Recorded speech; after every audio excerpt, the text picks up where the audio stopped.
Myriam, tu voulais dire des choses? Oui, non, je parlais des droits voisins qui ont été votés au niveau européen et qui sont censés imposer aux GAFA la rémunération des contenus de la presse sur Facebook, Google, Twitter, etc., etc. Bon, là, on voit la presse qui s'insurge contre X, mais ces droits voisins qui ont été votés depuis plusieurs années ne sont pas... il est fier de sa bêtise avec Pierre Hilarin, il rigole, il rigole. Bien, moi, j'adore les débats, donc on va faire un très très beau débat avec Pierre Hilarin. Donc, je sais que tu l'aimes bien aussi. Oui, oui. Vas-y, continue. C'est ma Torah qui est posée sur mon chevet. Ne te laisse pas déconcentrer, continue. Donc voilà, les droits voisins, qui sont censés rémunérer les contenus qu'utilisent les GAFAM sur le web, pardon. En fait, je suis un peu déconcentrée, là, on va pas se mentir. Mais donc voilà, ils ne sont pas du tout respectés dans les pays européens, alors que ce sont des millions et des millions et des millions, et que ça permettrait même, c'est là où c'est hyper vicieux, c'est-à-dire que ces revenus, que ces droits voisins sont là, c'est 10 fois, voire 15 fois les aides de l'État. Donc, vous voyez la perversité du truc, c'est que, c'est-à-dire, d'un côté de l'État ne fait pas respecter les droits voisins, donc les éditeurs essayent de négocier, d'avoir quelques miettes des GAFAM, et du coup, l'État, et on en revient à notre sujet sur pourquoi la liberté de la presse, etc., est fourvoyée, c'est-à-dire que l'État peut continuer à faire pression sur les groupes de presse, puisqu'ils sont tributaires des aides de l'État. Vous voyez la perversité. Tu connais ça, les droits voisins? Je connaissais, mais pas assez bien, donc merci de nous avoir rappelé ça. Et c'est vrai que c'est scandaleux, mais il y en a tellement. Moi, je me rappelais juste d'une phrase de Mitterrand à la fin de sa vie dans ses mémoires. La France est en guerre à mort avec les États-Unis d'Amérique, une guerre qui ne dit pas son nom. Voilà, il faut se rendre compte l'empire en face duquel on est et qui est en voie de déclin, c'est clair. Mais l'Empire romain n'a pas décliné en 10 ans. Ça va prendre du temps. Et malheureusement, pendant ce temps-là, les États-Unis ont encore énormément de pouvoir et d'hégémonie économique, militaire, et bien plus. Il faut voir le nombre de bases militaires qu'il y a dans le monde de bases militaires américaines. C'est quasiment sur toute la planète. Alors, à côté, la guerre, aujourd'hui, a pris une voie, un chemin économique. Et Trump est un stratège aussi dans ces guerres hybrides, dans cette guerre économique. Et c'est quelqu'un en plus qui a été formé par le fameux avocat Roy Cohn, qui était quelqu'un qui savait récupérer des dossiers sur ses adversaires et leur faire de la pression pour gagner ses procès. Et donc Trump, en bon... C'est intéressant ce que tu dis. Vas-y, continue. Alors, j'ai pas plus d'infos que ça, mais c'est connu. C'est-à-dire que voilà, Roy Cohn, c'est quand même un personnage assez controversé et assez connu. C'est quelqu'un qui était connu pour ses frasques et aussi pour le fait qu'il ne perdait quasiment aucun procès. Et ça, parmi ses méthodes, c'était aussi de savoir mettre la pression sur ses adversaires en touchant sur leur talon d'Achille et en récupérant des informations par des procédés légaux, par les écoutes. Et il arrivait, par ces biais-là, à avoir des dossiers sur ses adversaires et d'obtenir des résultats dans ces procès, d'obtenir soit sur les juges, il mettait pression sur les juges, sur les avocats adverses, sur les parties adverses pour qu'ils arrêtent. Donc c'est une méthode trumpiste. Mais c'est lui qui a formé Trump. C'est lui qui a pris Trump sous son aile et qui lui a appris un petit peu à jamais perdre. Et à toujours, d'ailleurs, il y a un film très très très intéressant qui s'appelle The Apprentice, qui est sorti récemment. Oui. Forcément, il est romancé, il y a de la narration, tout n'est pas vrai. Mais en tout cas, sur les bases de ce personnage, tout est vérifié, tout est vérifiable. C'est-à-dire, ne jamais avouer. Si on est en train de perdre, ne jamais renoncer. Et toujours nier. Voilà. Laurence, tu voulais rebondir? Oui, non, j'étais en train de... Je pensais... parce que vas-y. Sur le fait c'est pas toujours pareil, on est obligé, on est en train de spéculer, alors qu'il y a quand même des choses. On prend Alstom, justement, on parlait des fleurons. Donc, Alstom qui est vendu, on est obligé de racheter quelques années plus tard, si j'ai bien compris, des réacteurs 2 fois ce qu'on a, le prix qu'on les a vendus. Et il se passe tous ces trucs, et c'est pareil, ça passe crème, et il y a un moment, je me dis, mais comment ça se fait qu'il n'y a pas des enquêtes pénales? Parce que pourquoi aussi... parce que finalement, il y a des tas d'informations qui sortent et ça fait rien. Et c'est exactement de la Est-ce même que c'est façon. déjà arrivé Les- Est-ce que cette façon de faire est déjà arrivée avant? Ah bah, c'est-à-dire qu'il y a des affaires étouffées, mais là quand même. Oui, mais là, mais mais est-ce qu'il y a eu autant d'affaires étouffées Mais non, c'est- avant qu'aujourd'hui? mais non, parce que Toi, t'as Ben, l'expérience. ne serait-ce que parce que l'information n'était pas ce qu'elle était. Donc maintenant, mine de rien, il y a quand même beaucoup plus de choses qui sortent, parce que d'un autre côté, l'information devient aussi plus difficile à contrôler. La preuve, il y a des... Alors comment il y a t'expliques si l'emprise ça devient sur les- plus difficile il y à a contrôler l'emprise sur que les affaires ne sortent pas? Il y a l'emprise sur les médias, et après il y a une désaffectation du coup des médias qui sont subventionnés au profit d'une presse plus indépendante. Et voilà. Donc déjà, moi de temps en temps, j'ai un peu envie de me demander ce que fait le parquet national financier. Enfin, il faudrait même des fois des commissions, tu vois, parce qu'une personne c'est trop vulnérable. Mais des commissions, enfin là, on a quand même des enjeux nationaux qui sont d'intérêt national qui sont très importants. Comme là, je relisais tout à l'heure, exactement comme je ne comprends pas. En 2017, donc Emmanuel Macron, qui a gagné des millions chez Rothschild, il fait une déclaration de patrimoine où il lui reste moins de 200 000 euros, et ça passe crème. Et même Poutou avait plus. Et ça passe crème. Mais oui. Et la haute autorité pour la haute autorité pour le patrimoine. la sincérité, enfin, de la vie Patrimoine. publique, oui. Dit, oh ben non, il n'y a pas matière à enquête. Non mais comment ça, il n'y a pas matière à enquête? Comment ça, il n'y a pas matière à enquête sur Alstom, sur toutes ces Il questions? n'y a pas qu'on est que en ça. train Tu sais que de Jean-Baptiste poser. Rivoire avait Comment fait ça? un excellent... D'ailleurs, je l'avais reçu. Mais Jean-Baptiste le boulot qu'il a Rivoire fait. avait fait sur Off Investigation un excellent reportage qui n'a été acheté par personne d'ailleurs, où il parle justement des des commissions, tout ça, Bien sûr. sur la vente d'une filiale de Pfizer à Nestlé. Alors que Pfizer ne travaillait pas, enfin pardon, Nestlé ne travaillait pas avec Rothschild, mais Nestlé travaillait avec la banque Lazare. Bon, déjà. Et puis, il y a aussi autre chose. Monsieur Macron n'a pas mis sur la haute autorité du patrimoine la somme qu'il a touchée lorsqu'il a vendu son appartement dans le 15e. Oui, non, mais attends, faut voir. Non, mais il y a eu la plainte d'Anticor. Déjà, Anticor a dit beaucoup de choses. Donc, en fait, c'est connu. De la même façon, on parle de Jean-Baptiste. C'était aussi dans son enquête. C'est qu'il faut lire Off Investigation, je le dis. C'est pas, en plus, c'est 50 € par an, ça va, hein, c'est pas non plus, tu vois.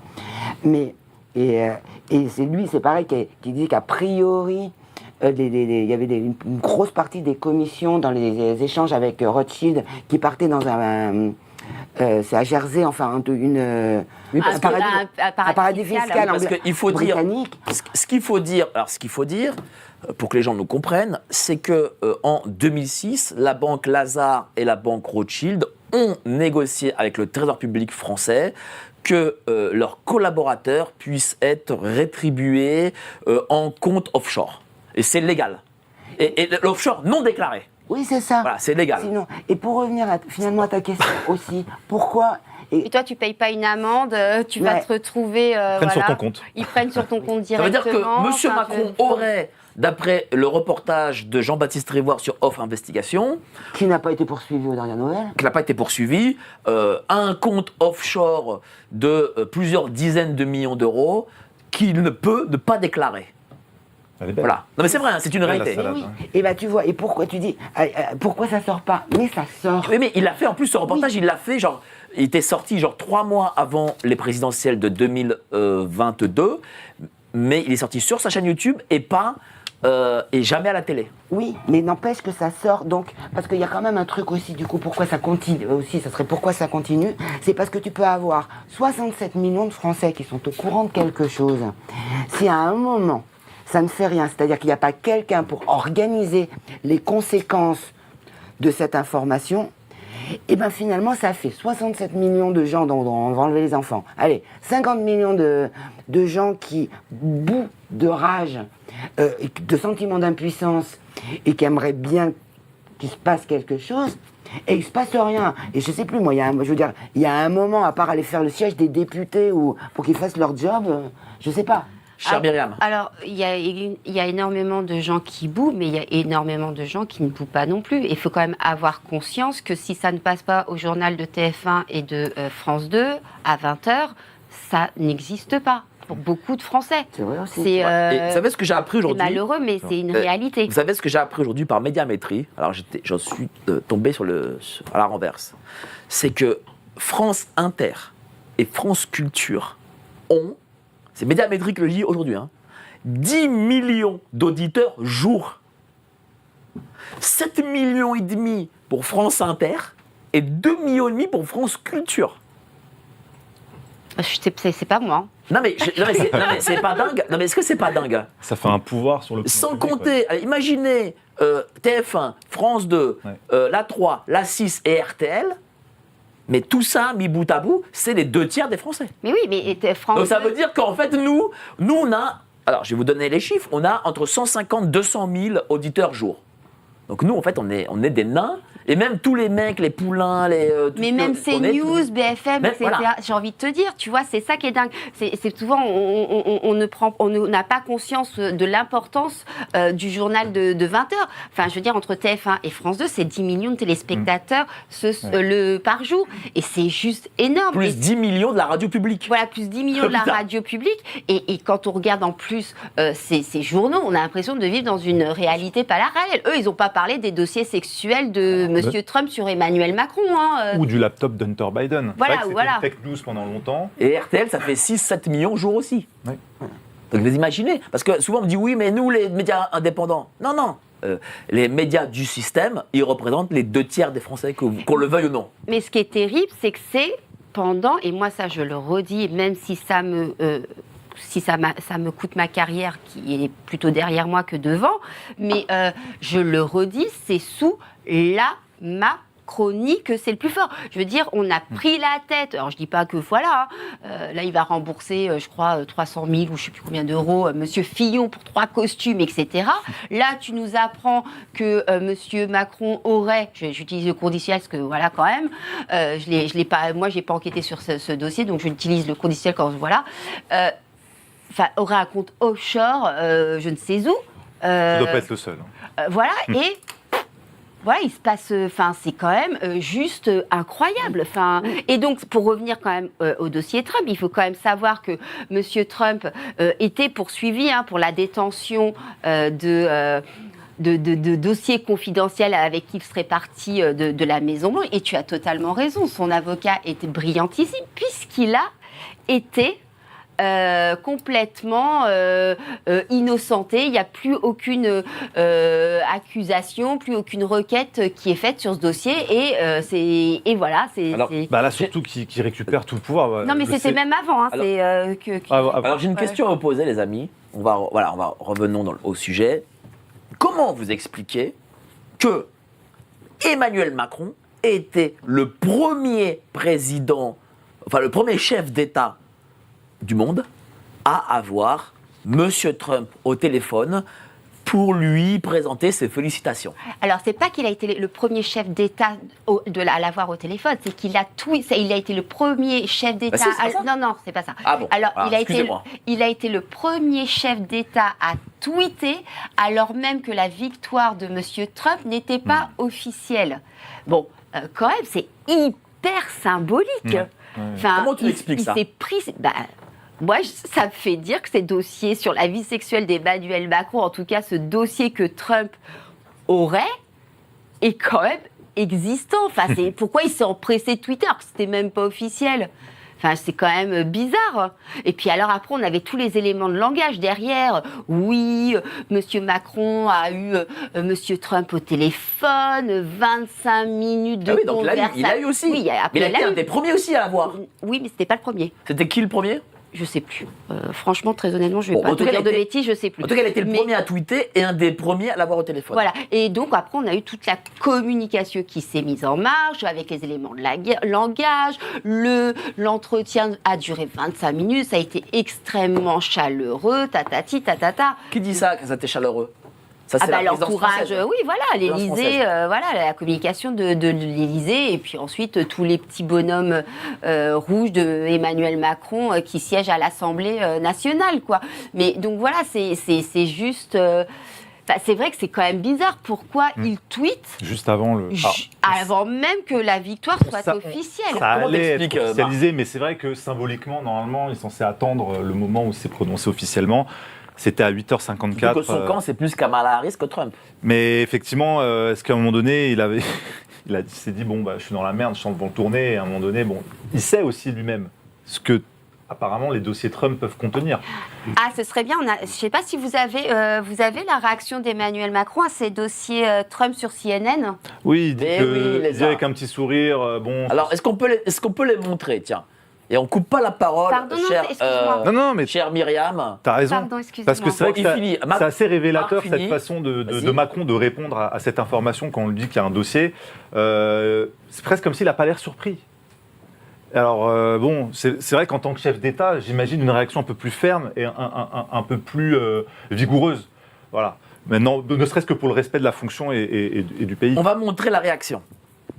Lastly, I want to ask you, former President Trump, there was an FBI raid on his Mar-a-Lago estate. I'm sure you've read about it. Reports are that some of the material, some of the classified material that the FBI found was about you. I'm wondering if anybody has briefed you on this and if you have any idea what that information is. I read some newspaper about that, like you about the books. If you have more information, I would be delighted to share them. But you don't know what it is. Nobody's talked to you about I'm it. not part of the FBI. I'm not one of the of President Trump's lawyers. I have no information about that. I will not say it's extremely pleasant to see this type of information. I try to be less paranoid each day, so I'm cool. I'm here, and I would be delighted to have more information, but it's not on my side. C'est quand même rigolo. Donc vous avez entendu là la réaction, C'est vous pas avez trop vu. paranoïaque. Qu'est-ce que vous dites? Tiens, Laurence. Bizarre. La réaction, tu veux que je traduise Bah, ce qu'il a non, dit non, mais la réaction. Bon, t'as compris ce qu'il a dit ou Oui, pas? oui, j'ai très bien compris. Alors, ce qu'il a ah bah dit, tiens, traduis et dis-nous un peu ce que tu penses de cette réaction. Bon, je pense qu'il a essayé de la jouer un peu cool, hein, en disant enfin, si vous savez, je serais absolument ravi. Enfin, ce serait délicieux. Oui, je serais ravi que vous me le disiez, parce que moi, en fait, en gros, c'était une façon de Désamorcer montrer, un peu le truc. oui, de désamorcer, de dire que là, quelque part que l'information, là, Oui, mais est-ce que c'est de la communication ou c'est le mec qui est un peu gêné quand même? Bah, comme tu pas disais, vous. j'essaye de Oui. pas être parano. C'est bizarre de dire j'essaie de pas être paranoïaque en Ouais. en ce moment, bon, et avec le petit sourire gêné derrière, c'est bon, j'espère qu'il n'y a pas certains dossiers dedans. Moi, je sais pas, je me dis quand on n'a rien à se reprocher, on ne parle pas de paranoïa. Maintenant, est-ce que c'est un moment spontané qui lui échappe? Est-ce qu'il est, comme dit Laurence, en train de désamorcer le truc et de se la jouer cool? Enfin, moi, je me souviens de la réaction de l'Élysée quand M. Bolsonaro s'est moqué de Mme Brigitte Macron. Il y a eu tout un tatafouin, etc. Là, l'Élysée s'est offusqué, communiqué de presse. La fille de Brigitte Macron a même fait un espèce de MeToo sur Internet avec des personnalités, etc. D'ailleurs, j'en faisais partie à l'époque, je suis désolée. Voilà. Et donc, du coup, quand c'est Bolsonaro, on réagit violemment, on s'insurge, on s'indigne, on se truc. Et là, bon, oui, je veux pas être paranoïaque, voilà, on essaye de désamorcer avec un sourire gêné, c'est quand même bizarre. Oui. Après, moi, de ce que j'entends, enfin, je veux dire, on ne doit pas, on ne peut pas toucher à Brigitte Macron. Enfin, je veux dire, c'est bien plus, la réaction est beaucoup plus violente quand on s'attaque à Brigitte Macron qu'à n'importe qui d'autre. Comment tu l'expliques ça? C'est les retours que j'ai, hein. Je me l'explique pas. D'ailleurs, Amandine Roy et Natacha Ray en ont fait les frais. Hein. Oui, mais même, regarde Xavier fait ça. Hein. Xavier, oui. Ouais, Tu vois, sans être poursuivi en justice pour autant, parce qu'on aurait pu imaginer que Faits et Documents soient poursuivis en justice, ce qui aurait été la voie D'ailleurs, légale. c'est des choses. Les seuls qui ont enquêté sur cette affaire, c'est Natacha, Xavier, et c'est les seuls qui ont eu derrière des conséquences. Il n'y en a pas d'autres. Non, mais Ah bon, c'est qui? Non, rien.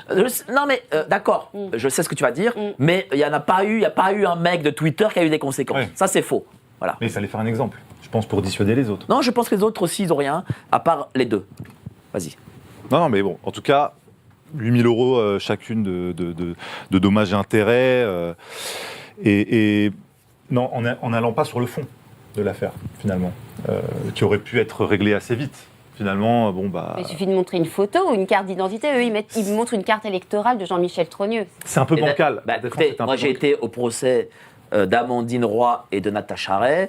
Maître Enoki, pardon, a montré justement la carte d'électeur. Et alors qu'on était en juin, il dit oui, elle a pu voter au mois de juillet 2024, alors qu'on était en juin 2024. Déjà, même le gars. Il parlait de Jean-Michel Trogneux. Oui, pardon, oui, oui. Oui. Mais on était en juin, et il parlait d'un truc de juillet. Ouais. Je sais pas pourquoi, on a l'impression qu'il y avait une sorte de. Bon, bref. Un peu bancal, quoi. Ouais, c'était très bancal. Un peu bancal, et finalement, je trouve que par rapport à... Bon, le dossier est complexe, franchement, gros boulot qui a été fait par Xavier et par Natacha, et ces lettres de faits et documents qui exposent tout ça, ça mérite un peu plus que de balancer une carte électorale, je trouve, pour aller plus loin, et pour clouer le bec, si jamais on est vraiment sur une fake news. C'est assez facile de terminer ce dossier, de le clôturer une bonne fois pour toutes, parce que là, finalement, ça a fait que renforcer la conviction des journalistes sur les dysfonctionnements et la normalité de ce dossier. Oui et non, parce que quand tu regardes tous les articles de presse qui ont été faits, c'était Brigitte Macron, elle a gagné son procès, alors qu'en plus on n'attaquait pas sur l'histoire du transgenrisme, mais sur des histoires de vie privée, de révélation. Pour la presse mainstream, oui, ils ont réussi à avoir leur biscuit pour clôturer, mais pour les journalistes alternatifs... Ah oui. D'accord. Personne n'a été convaincu. Et puis surtout, c'est que et ça c'est aussi l'un des grands trucs de la presse mainstream aujourd'hui, certainement parce qu'ils ont peur de gens comme Elon Musk qui dit aujourd'hui les médias c'est nous, etc. Ils ont peur de la presse indépendante ou entre guillemets, parce que je veux quand même dire que la liberté d'expression elle n'est jamais totale, vraiment, quel que soit où on est. On est toujours dépendant des gens qui nous paient, qu'ils soient contributeurs ou pas, et qu'on doit toujours dire ce qui plaît aux gens. Non, ça c'est pas forcément vrai, c'est pas vrai. Là tu m'envoies un scud, mais c'est faux. Allez, vas-y, continue. Voilà, bon bref, mais peu importe. Bon, t'as le droit de m'envoyer des scuds. Voilà, mais peu importe, je parle de toi, mais il y en a d'autres. Mais si tu veux, ce que je voulais dire, c'est que cette presse-là qui fait peur, parce que quand même la liberté d'expression est un peu plus grande, sinon on n'aurait pas cette discussion aujourd'hui, garde quand même, et c'est le mainstream qui entretient ça, et puis les fact-checkers qui travaillent pour le mainstream, entretient cette image de presse complotiste, presse d'extrême droite, fait documents, c'est une presse d'extrême droite qui ne raconte que des choses horribles. Je veux dire, Natacha Ray, bon, moi je la connais pas personnellement, mais voilà, elle est décrite comme quelqu'un d'extrêmement fou, etc. C'est-à-dire qu'on va... Ça sert leur narratif. Le narratif, et que du coup les gens qui vont se poser des questions et c'est aussi pour ça que les journalistes ils veulent pas y aller. Ils ont pas peur, ils ont peur de perdre leur place et leur réputation. Il y a un coût, non, mais c'est vrai de crédibilité qui est énorme, et c'est ça qu'ils ont pu poser. C'est attention, il vous en coûtera très cher d'aller sur ce sujet, comme pendant la crise sanitaire. On fait des exemples pour montrer ce que ça coûte. On n'interdit pas d'en parler, mais attention, le prix à payer, le coût en crédibilité est élevé. C'est vrai. C'est vrai. Qu'est-ce que tu en penses, Laurence ? Oui, moi, je suis d'accord, on est effectivement... Par exemple, quand toi, tu as été des premières à écrire sur la pédocriminalité, est-ce que justement, toi aussi, tu as payé un peu le prix Moi, d'abord, je me suis fait traiter de complotiste, comme quoi... C'était à 25 ans. Ouais, comme quoi c'est toujours les mêmes outils qui marchent. C'est ça. C'était le complotisme, c'était du fantasme de journaliste, c'était du conspirationnisme. Et bon. Bon, il y avait même un élu qui avait dit que j'étais une mauvaise citoyenne parce que envisager que la justice marche mal, remettre en cause le fonctionnement de la justice, était faire preuve de mauvaise citoyenneté. Donc voilà, donc c'est vraiment toujours les mêmes ficelles, ça n'a pas changé. Les mêmes outils, absolument. Il y avait déjà à l'époque, alors c'était pas moi, mais je l'ai vu, des persécutions judiciaires, des gens où il y avait, je veux dire, vraiment qu'il y avait des persécutions judiciaires. C'est toujours les mêmes outils. Et c'est pour ça que, moi, j'en reviens quand même à ça, il y a un moment où je me demande pourquoi il n'y a pas plus de réaction populaire. Et puis sinon... Mais comment tu expliques qu'il n'y a pas de réaction populaire ? J'en sais rien, je sais pas. Par exemple, t'as aidé notre ami Pierre sur son documentaire Les Survivantes. Ça a eu un gros succès, en tout cas auprès d'un certain public. Pourtant, les gens ne sont pas levés malgré toutes les révélations. Ouais, bah oui, c'est ça. Alors, oui, je vais filer un petit coup de main, attention. Hein. Mais oui. Mais non, mais surtout, au-delà de ça, parce que c'est ce que je disais tout à l'heure, de toute façon, tant qu'il n'y a pas une centralisation, il peut y avoir beaucoup de gens qui sont au courant de quelque chose. Finalement, chacun est isolé, tant qu'on les laisse isolés, ils sont un peu désemparés, donc... Isolés voilà. et ostracisés. Et ostracisés, mais même, je veux dire, quand ça commence à... Parce que là, on parlait, donc, tu disais, bon, c'est 30, même si c'est que 30% maintenant, la presse indépendante, c'est pas rien, 30%. Donc, et d'ailleurs, la bonne nouvelle, en général, on fait la même chose que les États-Unis quelques années après. Et CNN est en train de se casser la gueule, si j'ai bien compris. Donc, voilà. Avec un peu de bol, on est sur la bonne voie. Mais au-delà de ça, en plus, dans ce tiers-là, il y a quand même des gens... Enfin, ce serait le métier d'intervenir. Parce que, même, alors, ok, les professionnels, eux, ne regardent pas que les JT. Donc, il y a un moment, moi, je me demande, mais en fait, que fait la police? Tu vois, mais que fait la police? Je te dis, c'est comme les trucs pour Alstom, etc. Mais que fait le parquet national financier? Même que fait le parquet européen, tu vois, européen? Voilà. Pourquoi est-ce qu'il ne va pas y avoir des policiers, des gendarmes, des douaniers, j'en sais rien, qui vont lancer des enquêtes? Et C'est parce qu'il n'y a pas d'indépendance. c'est vrai dans plein de domaines. Il n'y a pas la présence de qui? Des policiers et de la justice? Évidemment. Puis des c'est hauts vrai, fonctionnaires aussi. C'est vrai, mais il y en a quand même qui sont motivés, qui sont... tu vois, puis il y a un moment, justement, les fuites journalistiques servent à ça quand des dossiers sont bloqués. Mais... Et puis, je sais pas, et puis cette apathie, alors on va voir ce qui va se passer avec les agriculteurs. Peut-être que ça va donner... ça va faire amener un petit Non, effet parce que la domino FNSEA s'est mis dans la boucle, donc laisse tomber, ils vont faire comme la Ouais, dernière. mais comme... je sais pas, parce que comme ils se sont fait avoir avec la FNSEA la dernière fois, justement, ça va peut-être pas marcher. À chaque fois, ils nous disent oui, la FNSEA. J'ai reçu déjà l'agriculteur qui nous a dit la même chose, et puis 3 semaines après, ils se sont couchés. Donc, bon. N'est-ce pas? Moi, j'aime bien aller puiser dans certains docus, certaines séries et autres pour aller voir un peu les rouages. Ça me fait penser un peu à House of Cards. Et notre House of Cards français, je ne sais pas si vous avez vu cette série, le Baron Noir. Baron Noir avec Cadmera. Ça, franchement, c'est un bijou. C'est une série Canal. C'est un bijou de scénarisation et même presque d'explication un peu des rouages politiques. Tellement on est impliqué dans toutes les coulisses.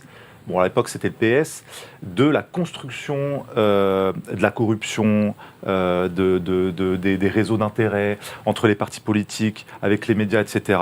C'est une mise en scène qui est vraiment d'une crédibilité incroyable et qui montre à quel point, parce qu'on le sait, nous on le voit même dans nos réseaux, dans notre travail, un petit peu comment les uns et les autres bossent. On est en lien avec des députés, des politiques et autres, et on voit un petit peu que il y a des intérêts qui s'échangent, il y a des choses qui se font et se défont, il y a des choses qui se disent et qui ne se disent pas, que ce soit en off ou que ce soit sur les plateaux de télé, parce que tu disais tout à l'heure, comment on fait péter ces digues, pourquoi les gens ne se réveillent pas? Parce que déjà, il y a les chiens de garde qui continuent de faire opérer le récit et le narratif officiel, il y a les gens qui savent mais qui se taisent, il y a aussi ceux qui ont trop à perdre, il y a la haute fonction d'État aussi, qui est beaucoup trop proche de certains cercles de pouvoir, il y a les ministères qui font office de verrou. On voit Bercy, comment ils font le verrou sur certaines affaires d'évasion fiscale et avec les grosses sociétés. Donc on voit aisément comment tout ce beau monde, finalement, qui n'est pas si nombreux que ça, quelques centaines de personnes, quelques milliers, ce petit pari entre les médias, les administrations, la politique, qui opèrent entre eux pour leur propre intérêt déjà. Combien gagnent ces gens ? Combien de comptes offshore ont-ils? Moi, je pense à Christine de Béjancourt qui déjà révélait dans les années 90. Tu l'as eu en interview. On l'a eu. Elle nous donnera jamais les noms. Elle m'a dit, je ne donnerai jamais les noms. Elle peut pas. Il y en a encore qui sont vivants. Il y en a qui sont vivants. Il y en a qui sont vivants, donc elle peut pas. Mais par contre, on peut assez facilement les déduire. Et on peut assez facilement comprendre que ce qui se passait dans les années 90, dans ces affaires de rétrocommission, se déroule toujours de la même façon aujourd'hui, en 2024, peut-être même pire. Et quand tu as une personne, en l'occurrence elle, qui fait le lanceur d'alerte, parce que c'est retrouvé... Là, en ce moment, elle se fait saquer. Elle s'est fait saquer, mais à l'époque, c'était pire. Et elle a découvert qu'elle avait un contrat sur sa tête. Mais tu sais oui, je sais. Et tu sais ce qu'elle m'avait dit aussi, comment elle s'est fait saquer sur son livre, c'est que son livre devait s'appeler Putain de République, et évidemment son éditeur du mainstream a rajouté la putain de la République, ce qui n'est Ce qui n'a plus aucun rapport. Il ne veut pas du tout dire la même chose. Il ne veut pas dire la même chose, Et donc, mais du coup, son livre certes a fait le buzz, mais il est tombé à l'as parce que entre putain de République et la putain de la République, c'est pas la même chose. Hein. Comment ils ont voulu noyer de poisson? C'est d'essayer de noyer ça à travers sa relation qu'elle avait avec Roland Dumas. Et on écarte vivant tout le... Non, Roland Dumas. Non, il est mort. Ah non, il est mort. Il vient de décéder. Ah oui, il serait pas très longtemps. Voilà. Pardon. Et dans l'entretien que j'ai pu faire avec elle juste après, là, il y a quelques mois, elle révèle des anecdotes et des choses du coup qu'elle peut se permettre de révéler parce qu'il est décédé, dont on peut imaginer, nous, les coulisses. Mais en fait, à travers la bouche de quelqu'un, avec le détail et la précision de ce qui a pu se passer, on se dit c'est quand même incroyable ce qui se passe dans les coulisses, à loin des yeux des citoyens, et que tout le monde le sait. Et au final, il suffit qu'il y ait une personne qui révèle peut-être 1 ou 2% de cet iceberg, mais tout le reste qui est enfoui. Toute cette corruption qui opère, que ce soit à l'échelle de la France, et là on parlait du dossier Trump, mais c'est une goutte d'eau par rapport à tout ce qui se passe. J'ai reçu la Marivonne, Bréant, sur les affaires que Pompidou a fait, sur le député Dubreuil, Boulin, machin. Enfin, L'affaire Boulin, l'affaire Bérégovoy, c'est quand même... Mais même ne serait-ce que l'affaire Mazarine. Mazarine. Je veux dire, ça a été l'un des plus grands secrets de la presse. Tout le monde était au courant. Il a fallu attendre la mort de monsieur. Mais justement, aujourd'hui, est-ce que tout le monde est au courant de quelque chose sur monsieur Macron? Moi, je te dirais que oui. Voilà. Donc tout le monde est au courant de quelque chose. Oui. Et ils veulent nous faire passer pour des dingos alors qu'ils sont au courant de ce qu'on est de ce dont on est au courant. Oui. C'est ça? Oui. En tout cas, ils supposent exactement les mêmes choses que nous. Il y a un sondage, on va montrer un sondage. 4400 personnes ont voté en 1h25. Que contient selon vous ce dossier? 18% secret financier. Vie privée de Macron ou Brigitte, 66%. Information stratégique, 9%. Autres, 7%. Qu'est-ce que tu en penses, Myriam? Je pense que les comment s'appelle les auditeurs de la vieille à la radio ont totalement raison et ça vraiment. Puis en plus au-delà alors ça a un intérêt politique bien évidemment. Enfin, je veux dire, si, par exemple, c'est pour ça qu'on me dit oui, on s'en fiche de savoir si Brigitte Macron est un homme ou une femme. Au contraire. Moi, personnellement, je m'en fous royalement. Mais ça peut avoir un écho. Ça peut être un levier. Ça peut avoir un écho. On pourrait se dire pourquoi on a voulu faire autant de wokisme à l'école. Pourquoi on a décidé que le budget sur le harcèlement sexuel en ligne soit transféré pour la promotion du transgenrisme. Vous savez, avec ces fameuses campagnes qu'on a eues pendant des semaines et des semaines dans les villes. Enfin, vous voyez, ça peut expliquer toute une politique. Et ça peut faire l'objet de pression aussi diplomatique. Voilà. C'est ça aussi, les gens se disent on s'en fout. Oui, on s'en fout. Mais à l'échelle de la diplomatie, à l'échelle de la géopolitique, toutes ces informations comptent. Et allez savoir ce qu'il peut y avoir d'autre. Parce que si ça concerne que le sexe de Brigitte Macron, peut-être qu'il y a d'autres choses encore plus inquiétantes, plus inédites. Et moi, je pense à l'affaire Epstein. Je pense à l'affaire là, toute récente de P. Diddy. On voit Epstein, comment il a fini. Qu'est-ce qu'il récupérait? Des dossiers compromettants sur des gens qui ont du pouvoir. Et le but, c'est ensuite d'utiliser ces informations dans des situations d'intérêt.